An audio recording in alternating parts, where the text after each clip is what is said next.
everyone, welcome back to Hadley's High Carb Kitchen. I started this channel in an effort to combat 1200 calorie diets, low carb diets, and basically just starving yourself and making yourself miserable. So if that sounds good, I want you to stick around and I'm going to talk about my top 5 tips in order to stay fit as a mom. Okay, let's get into it. Okay, so I made some notes here. So my number 5 tip is consistency. It's really important that you stay consistent with your eating, with your workout, with hydration, you know, all of that. That's very important. And I mean, if you're only working out like once a week, or like if you go hard and you're just like, I'm gonna work out, and you burn yourself out and then you just don't do it anymore, then that's kind of, you know, that's an issue. You don't wanna go all in and burn yourself out. You just wanna find a program that you can consistently stick to and that works for you and your lifestyle. Okay, so number 5 is consistency. Number 4, I would say, is taking time to rest. So we heal our bodies when we take time to rest and recover. It's very important to take rest days. It's very important to rest when you need to. If you're tired, if you are just feeling run down, like, you need to take time to rest, or else you're just going to, again, burn out and you're not going to want to do your workouts, and you're not going to recover and you're prone to injury. So that's my number 4 tip. Number 3 is finding an exercise that you really enjoy doing. So I used to just force myself to lift weights all the time, and I remember thinking, oh my gosh, I wish I could just go outside because it's beautiful and sunny and warm, but no, I had to stay inside, and I had to do my weight workouts, I had to do my HIIT workouts, and not to say that I don't still lift weights, it's just if I'm not feeling it, I won't do it, or if the weather's nice, I have been spending most of my time like running or cycling, or even just, you know, walking my dog, doing hill sprints, anything like that. Find something that you kind of really enjoy. If you enjoy being outside, then go outside, do some running, do some cycling, do some swimming, do some walking, whatever it is you need to do to kind of get your exercise in and make sure that you can, again, consistently stick to it. And just finding something enjoyable makes you want to keep doing it, right? Like, you don't want to force yourself to do a workout that you don't really want to be doing and just kind of like, I guess I have to do this if I don't really want to, but I'm going to do it because of whatever reason. It's also good to think about goals. So, like, you know, what is your goal with working out? Do you want to be do you want to up your cardio? Do you want to be a better cyclist? Do you want to be a better runner? Do you want to prevent injury? Because, you know, stretching and yoga and all that is also really important to do. And I mean, you could do that outside if you really wanted to, like if you have a space, like on a deck or something, if you wanted to do that. My goals personally are to be a faster runner. Not so much cycling, like I would never race as a cyclist because I'm kind of accident prone and I feel like I would end up hurting myself. So I don't really want to do that. I don't want to do something that would cause me to injure myself and not be able to move my body. I enjoy cycling. I enjoy just kind of like putting around and whatnot in my local area, which is out in the country. So I always end up being on the road, which sometimes makes me a little nervous, but I do love cycling. So, you know, I just kind of take it easy, go slow, enjoy taking the scenery. But yeah, so that is my number 3 tip, is to find an exercise that you really enjoy. I think that's really important. Okay, so what is my number 2 tip? My number 2 tip is to stay hydrated. Hydration is so important. It helps you with recovery. Dehydration can make you feel fatigued and make you not want to get your workout in, or just kind of like, you know, feel lazy or do like a half-assed job, you know, because you're just like, you're not hydrated, you're not feeling it, which also comes back into play of like, you need to take time to rest or else your workouts are going to kind of suffer. So hydration also helps you regulate your body temperature, which is good during exercise. You want to keep your body temperature regulated. You don't want to get dehydrated in the middle of your workout. So yeah, I drink about, I don't know, about 2 to 3 liters of water on top of my fruit and starch meals every single day. I find that works best for me. I mean, I have a giant water bottle that I keep with me at all times, so I can just like take a drink. And I also try to drink my water for the most part before I eat a meal. So I'll have like a liter of water or something like this, like 10 minutes before I have my meal, just because I do find that it digests a little bit better. And then of course I have sips, you know, here and there throughout the day. I always make sure I have water before night, especially now that it's winter, because I do find it very dehydrating having the central heat and everything on throughout the day, because it just seems to dry out the air. And you know, keeping, you know, if I wake up and I feel groggy, it's just I know that I haven't had enough hydration throughout the day or throughout the night. Like I'll even keep a glass of water by my bed so that I make sure that if I wake up thirsty, I just, you know, have a drink. It's totally normal to wake up and go pee and whatnot through the night.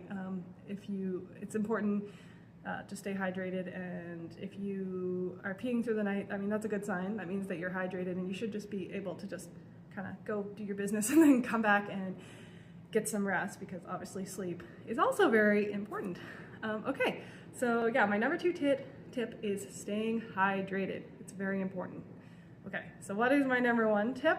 I'm sure you guys know, you know this coming, is your nutrition, of course. So you need to make sure that you're getting enough calories, you're getting enough carbohydrates, obviously protein, fat, which all comes along with having a high carb, low fat diet. The recommended intake for a woman is 45 grams a day, and men is like 50 something. So it's not like you need to get hundreds of grams of protein in. Obviously, like I feel like I have some good muscle definition in my shoulders. Like I haven't lost muscle or anything eating this way. In fact, I've gained muscle. So yeah, I eat a high carb, low fat vegan diet, plant-based diet. A diet can't really be vegan. What I eat is plant-based.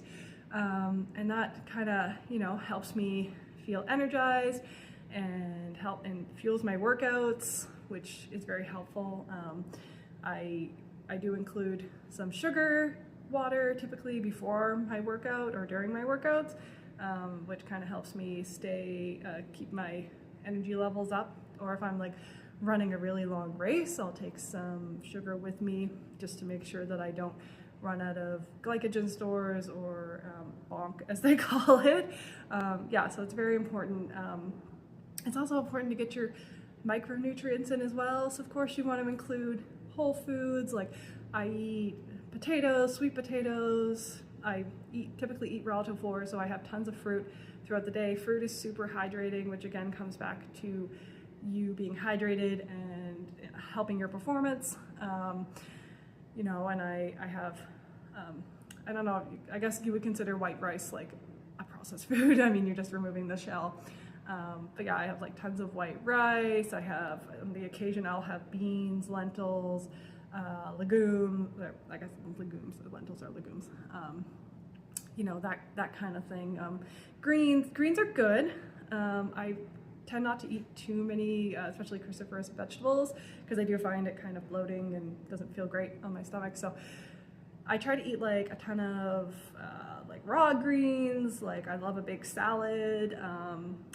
I do put kale in my salads. I do find that it digests fine with my big salads, but I mean, if that's, you know, you gotta find the kind of foods that work for you. But keeping your fat very low is going to ensure that you have good blood flow, which is, you know, obviously helpful for when you're working out, especially if you're trying to up your cardio, you know. So basically you need free flowing blood, and you need fuel. You need fuel in order to fuel your life and fuel your workouts. And yeah, and I mean, you'll need more fuel, especially if you have a busy lifestyle, like, or you have kids. I have a daughter. She's wild. She's always go, go, go, go, go. So I have to be like on top of that. Plus my workouts. Plus I do work a very sedentary job. where I sit like 8 hours a day. I do have a standing sitting desk, but other than that, like I'm either standing or I'm sitting, which, you know, but I do use, like, it's a very cerebral job, and of course your brain runs on glucose, so you need to fuel that as well. So yeah, that is my number one tip, is definitely to make sure you are fueling your body properly and like eating enough calories. And for me, my calorie range is from anywhere from 2,500 to 3,500. It really depends on the day. It depends on like how hungry I am, or how much, like how intense my workout was, kind of thing. Another thing to note is that typically my training involves I'm typically in zone 2 training when I'm doing cardio. Just kind of like an easy but like sweaty but conversational pace. And that's, that's the kind of pace that you want, because in that zone you will burn more fat compared to carbohydrates, where as opposed to like when you're really pushing it, you're typically burning more carbohydrates as opposed to fat. And you definitely want to push it like once in a while, like once or twice a week, just to make sure that you can like up your VO2 max, and, you know, ensure that you're kind of like making progress, kind of thing. So yeah, that's like my typical workouts routine. So how do we start kind of implementing these tips into our lifestyle? So I would recommend that if you're not already eating a high carb, low fat diet, that you should start with your diet. Clean your diet up, try to keep it low fat, preferably plant-based. You can be healthy, including a little bit of animal products. The blue zones are obviously an example of that. I'm an ethical vegan, so I'm gonna say that I feel like everyone should be 100% plant-based. But you know, you do what you can. If you wanna include that here and there, I mean, it's not going to impact your health, just the animals. Yeah, so I would start with cleaning up your diet. And you might wanna, you know, remove things from your house that might be tempting to you to begin with. Like, I have been doing this for a really long time, and I really don't, when I eat sufficient calories, I really don't crave things like chocolate, cakes, cookies, etc. But like I don't consistently have those things either. So that kind of helps. And we really don't keep it in the house either. But like if I'm at a party or something and someone has those things around, I'm totally okay to just be like, no, I'm good, thank you. But yeah, like, so you want to start with your environment and make sure that you clean that up first. You get in the fruit, you get in the rice, you get in the greens, you get in the potatoes, like the squash, the pumpkin, you know, anything that's like high carb, low fat, good.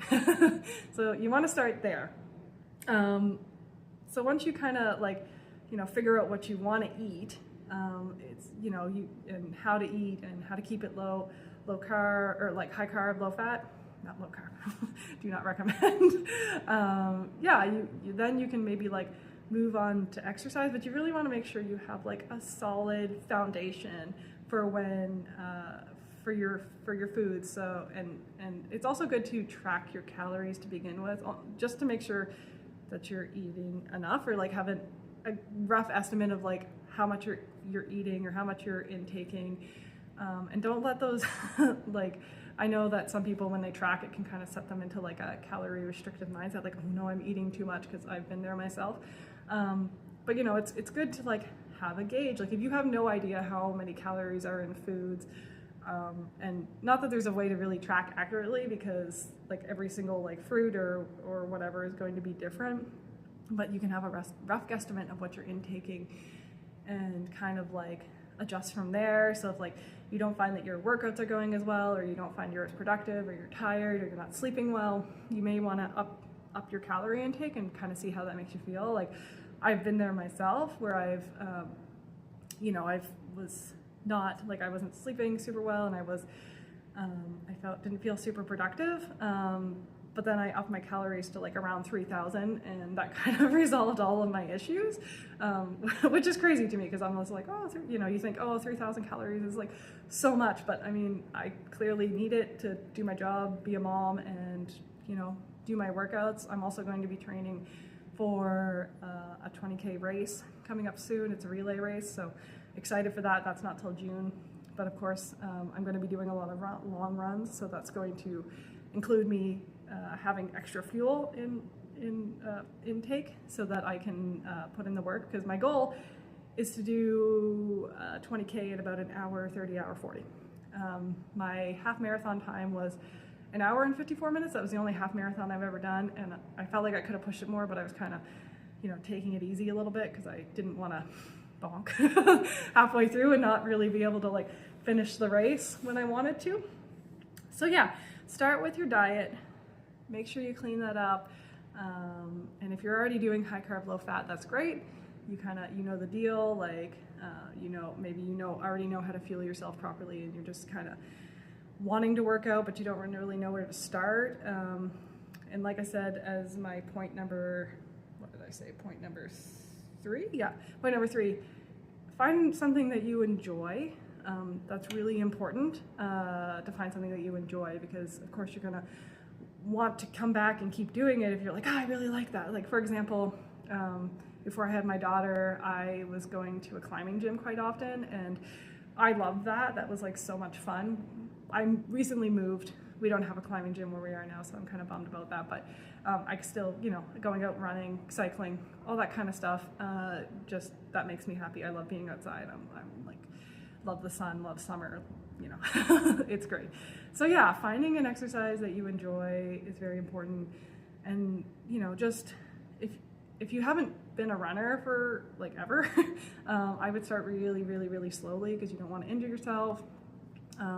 You know, or even if you're just like starting off lifting weights, like I would probably start with like body weight exercises, and like really make sure that you're watching your form, and not trying to lift too heavy, go too hard, too fast. I have my right shoulder, I'm pretty sure I have a permanent injury from when I first started lifting weights, because I had no idea what I was doing. I just went to a gym and started like watching people and trying to do what they did, and kind of looking at Instagram and seeing, you know, these really fit people like lifting tons of heavy weights. So I was like, okay, I need to lift tons of heavy weights. And, you know, I ended up like, I can't lift more than maybe 20 pounds with my shoulder now. That's my maximum. It doesn't work. It's too painful. Yeah, so you gotta make sure that like, it's really important to have that foundation first, before you start like just kind of going all in and, you know, hurting yourself or, you know, whatnot. So yeah, like learn the basics, maybe take some classes, like watch some like basic YouTube videos, or, you know, maybe start off with like getting a personal trainer if you're like choosing to lift weights, just so you get your form down and you make sure that like you aren't lifting too heavy, and yeah, which ends up in injury. So yeah, those are basically my top 5 tips for anyone who wants to stay fit as a mom, or just in general wants to stay fit. Also, you don't need to exercise like crazy. I did make a video previously about over-exercising and how I've done that in the past, and it really didn't get me anywhere. I actually got better results when I reduced my amount of exercise as opposed to when I upped my amount of exercise. Just because I clearly wasn't giving my body enough fuel, and I wasn't giving myself enough time to rest and recover. So that's really important that you do that. Yeah, because you don't want to overtrain, and again, that can lead to injury or, you know, whatever. So yeah, make sure that you are taking time to rest, and that you aren't trying to do too much at once, because like you can't really force the results to come faster. Like if you have some weight to lose, or if you're trying to get fit, like it's a process. Like, you know, that's why I say to stay consistent. Like I've been working out almost consistently for like over like 12 years now. And I've learned a lot along the way, obviously, but like I wish someone had told me back in the day, like, you don't overtrain. Like doing 2 hours in the gym is like, it's too much. Like it's going to hinder your progress as opposed to help your progress. So yeah, just try to take it slow. Like Rome wasn't built in a day, you know, that saying. It took you a while to become out of shape, or maybe you never were really in shape. I wasn't. I was not an athlete in high school. When I first started working out, I couldn't even run for like 10 minutes straight without like dying. So, you know, it takes time to get to where you want to be. It takes time, it takes patience, and it takes effort for you to get to where you want to be. So yeah, I just wanted to come and talk about like how to stay fit. Like if you're a mom, if you're, you know, just, you know, you just have responsibilities, like, you know, you don't have kids, but I mean like your workload or school or whatever. And just make sure that you, like you don't have, like back to the overtraining, like you don't have to like do an hour a day or whatever. Like you can just do like what you can. So like 20 minutes here, you know, 30 minutes there, like as long as you're consistent with it, that's probably like the biggest thing. Okay, thanks everyone for listening, and if you have any more questions or comments, put them down below, and I appreciate you watching, and have a great day. Thanks, bye.